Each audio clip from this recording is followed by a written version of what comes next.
Hola, soy el maestro Daniel Rocha y les vengo a hablar un poco del pensamiento de Hölderlin. He pensado este video en pequeñas secciones para que ustedes puedan navegar por ellas según sean de su interés, dado que sé que vivimos en una época donde tenemos tantos distractores que ponerle atención a un video de más de 2 minutos es algo difícil. Sin más por decir, comienzo mi exposición.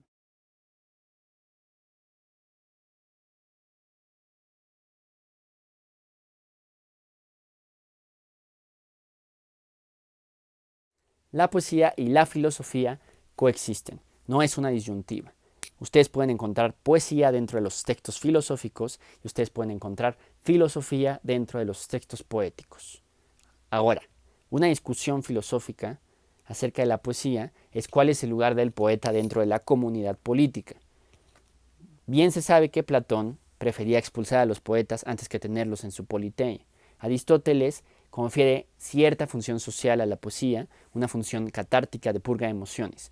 Kant pensaba que las ideas estéticas estaban mejor planteadas dentro de la poesía.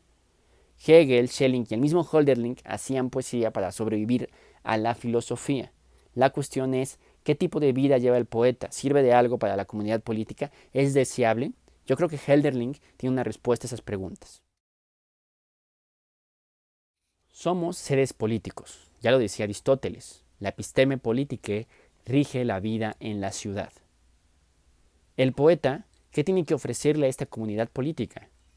Yo les quiero preguntar, ¿realmente tenemos que ofrecerle algo a la comunidad política? Desde que nacemos somos políticos, es decir, por obligación tenemos que cuidar a los demás, cuidar al planeta. En esta época ya tenemos un hartazgo político, en todos lados nos repiten lo mismo, cuida al planeta, las tortugas se mueren, piensa en la desigualdad, piensa en la pobreza, analiza tu privilegio, cuida a los demás, no estás solo, sé empático. Consignas políticas todas, consignas que nos recuerdan que tenemos que convivir con el otro, aunque muchas veces no querramos convivir con los demás. La poesía, entendida a la manera en que Hölderlin la entendía, es una respuesta a este hartazgo político. Es una respuesta a un modo de vida por obligación. La poesía convierte al ser humano en un ser libre. Hölderlin elige la poesía como modo de vida porque le parece que es el más cercano a lo divino. No la filosofía, no la política, no la teología, a pesar de haber estudiado el seminario de teología con Hegel y Schelling. En palabras de Stefan Zweig, Hölderlin considera que su misión es perseguir lo infinito. Esto lo hace a través de la poesía. En este pequeño fragmento, que vamos a ver en un momento, sobre su poema La naturaleza, se puede notar cómo Hölderlin extraña su niñez, aquella niñez donde observaba las estrellas con cariño, donde la primavera le parecía una cosa maravillosa, donde sentía que estaba alabando el espíritu de lo bajo, elevándolo hacia el espíritu de lo de arriba. En tiempos en que mi corazón aún se volvía hacia el cielo, como si pudiera oír esta voz mía, cuando los astros eran para mí hermanos, y en la primavera sonaba la voz melodiosa de Dios, cuando bastaba con que una brisa recorriese los bosques, para que en mi silenciosa emoción se despertara tu espíritu, espíritu de júbilo. Oh, aquello era la edad de oro. A propósito de Hölderlin, Stefan Zweig escribe: Hölderlin sabía que el fin del poeta, el infinito, no podía ser alcanzado por alguien dividido entre el corazón y la mente. Así que si quería revelar lo divino, tenía que consagrarse por entero, debía sacrificar su esencia misma a tal tarea. No hay aquí un distanciamiento del mundo, no es un alma bella que decide apartarse del mundo feo que lo mancha y le molesta. Más bien hay una cercanía con el mundo, un ensuciarse las manos y tratar de revelar lo divino que hay en él, lo misterioso. Eso es una tarea que solo puede hacer el poeta y que necesita de alguien cuya mente y corazón estén completamente unidos. Solo alguien así puede considerar realidades tan espantosas como la pobreza, como la desigualdad, como la violencia, como la guerra. Encontrar lo divino en esas realidades es sumamente difícil. Las almas bellas no son distantes al mundo, son las más cercanas a él.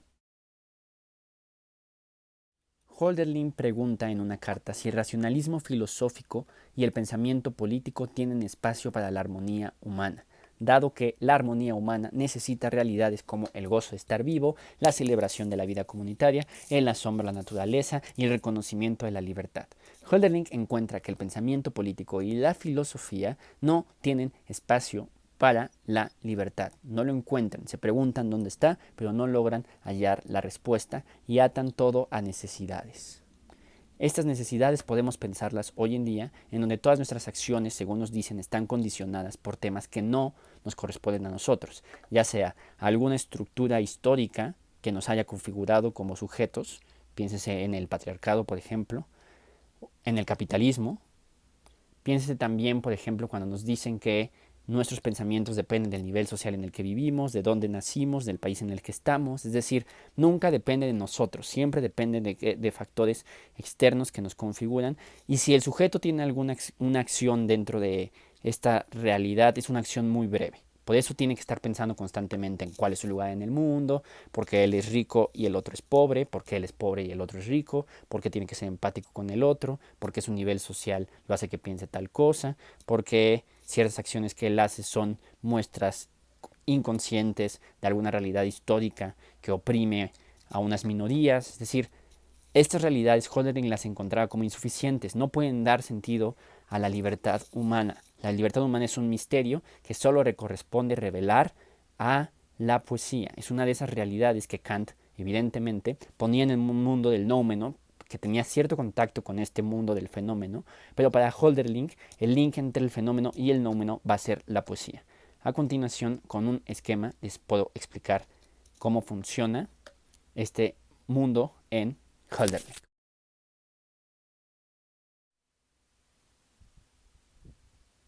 En la poesía de Hölderlin ustedes pueden encontrar dos dominios, el dominio de lo divino y el dominio de lo natural, el dominio de los señores del cielo y el dominio de los mortales. La distancia entre el cielo y la tierra la llena el éter. Existe una realidad que conecta lo divino con lo natural. Esa realidad se llama espíritu. El espíritu deambula de arriba abajo, de tal manera que lo natural aspira a lo divino y lo divino está en lo natural. Y así como el éter llena el espacio entre el cielo y la tierra, lo que va a llenar el espacio entre las esferas altas del espíritu y las esferas bajas del espíritu es, por supuesto, la poesía. Aquí se ve cómo la poesía es de un orden ulterior a la filosofía y a la política, dado que pueden nombrar realidades que estas dos apenas y pueden pensar. Las realidades de la poesía están supuestas en todos los discursos de la filosofía y de la política. La libertad se puede analizar filosóficamente, pero es la poesía la que nos permite sentir la libertad del otro, nombrarla, ponerle adjetivos, ponerle sustantivos. Al igual que la política nos permite pensar la comunidad política, la desigualdad, la pobreza, la repartición de las riquezas, es la poesía la que hace el discurso nuestro, la que nos permite entender por qué debemos ser empáticos, no por obligación, sino porque la poesía nos permite encontrar en el otro una parte de nosotros. Esto es pensar el mundo desde una lógica poética y no desde una lógica política ni filosófica. Antes de explicar cómo funciona la poetología, me gustaría leerles un poema donde Hölderlin defiende la libertad. Mi voluntad no destruye la vida endeble, ni el audaz coraje, ni el gozo restallante. A todos acuerdo el derecho de amar. Cada cual puede hacer suyo lo que amor impone. Libre y arrogante, en su marcha inmutable, la fuerza infinita sigue su vasto curso. Impulsada por la dulce necesidad de amar, la debilidad se busca un refugio en el gran universo. ¿Acaso podría un gigante mutilar mi águila? ¿O un dios quebrar mis rayos orgullosos? ¿El decreto de un tirano haría retroceder el mar o la trayectoria de los astros? Sin que lo marchiten los ídolos que inventa, fiel al pacto inmutable que ha concluido y fiel a las santas leyes del amor, el universo desarrolla en libertad su vida sagrada. Heidegger llama a Hölderlin el poeta de los poetas, el poeta de los alemanes y el poeta de los poetas como poeta de los alemanes. Stefan Zweig escribe que, mientras para Goethe la poética es solo una fracción de la vida, para Hölderlin la poética es la vida misma. Solo hay una manera de entender la vida, vía poética. William James, en Two Poems by Frederick Hölderlin, define los poemas de Hölderlin como una configuración particular que une el orden intelectual con el orden perceptual.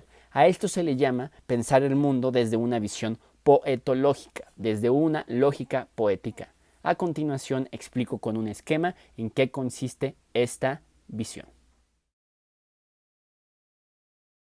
Como Kant, Hölderlin pensaba que en el mundo del fenómeno el sujeto, dotado de razón, estaba limitado. Así que cuando percibimos al mundo lo hacemos de manera incompleta. Igual que Kant, también pensaba que existía un mundo que nos era inaccesible, al menos por vía racional. Sin embargo, a diferencia de Kant, Hölderlin encuentra en la poesía el link con ese mundo. Ese mundo es el mundo de lo divino. La poesía llena el espacio entre el campo intelectual y el campo de la percepción del mundo. Para Hölderlin, este mundo es completamente accesible vía poética. Pensar al mundo con una lógica poética significa llenar el espacio entre el objeto y el sujeto. Por ejemplo, cuando un hombre observa una rosa, no solo observa las cualidades sensibles del objeto, también percibe cualidades intelectuales y cualidades emocionales, recuerdos, experiencias. El poeta logra conjuntar todo eso en un poema. Este poema da vida al objeto dentro de la mente del sujeto.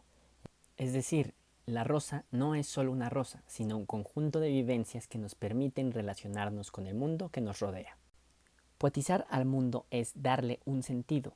Sin la poesía, la naturaleza es un objeto que, aunque vivo, no representa nada para nosotros. Es la poesía la que nos permite encontrar su parte divina y nuestra parte divina y unir las dos esferas del espíritu y así celebrar el mundo como una creación.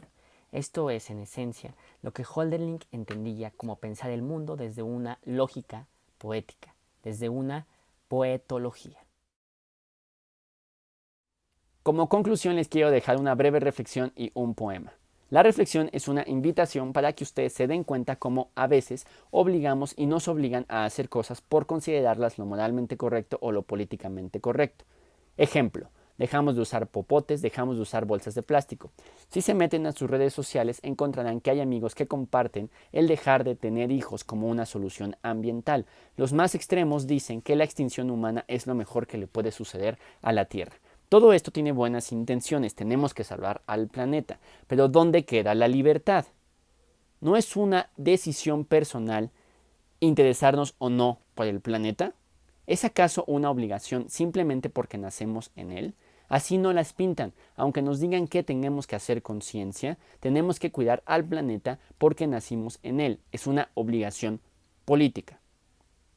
Aquí yo veo un hartazgo político. Estamos hartos de convivir con lo otro, estamos hartos de convivir con la naturaleza, no encontramos la manera adecuada de relacionarnos con ella. El modo de vida de Hölderlin nos puede ayudar en esto. La poesía tiene las herramientas para conectarnos con la naturaleza de nuevo. Es la poesía la que nos permitirá hallar nuevas formas de relación vivas con el objeto que observamos. Es la poesía la que nos ayuda a encontrar en la naturaleza, en lo otro y en el universo una parte de nosotros. Quizá debemos dejar de hacer menos política y hacer más poesía, para que cuidar al planeta no sea una obligación, sino algo que verdaderamente nos llame.